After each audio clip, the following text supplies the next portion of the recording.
ito naman yung tinatawag nating puto at palaka sa construction. So puto, ito yung in technical spacer block or concrete covering. Ayan yun. Para hindi dumikit yung bakal natin sa konkreto or pagbaklas ng phenolic natin or forma, hindi natin makikita yung bakal. May space siya between concrete at yung mismong rebar natin. So sa slab, yung gamit natin na sukat ng spacer block is 2 cm.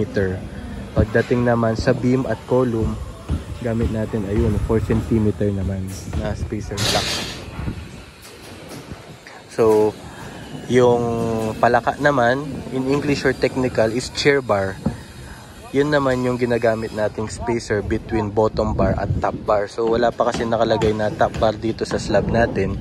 Kuha tayo ng example dito sa main bar ng hagdan natin. So ayun. Ayun. Yung nakikita nyo na bakal na yun, yan yung chair bar. Para merong pagitan or space between bottom bar, ito yung bottom bar natin, tsaka yung top bar, meron silang pagitan para pag nagbuhos tayo, nakabalance. So meron ka spacer block sa baba, so yun yung kakainin ng konkreto mo.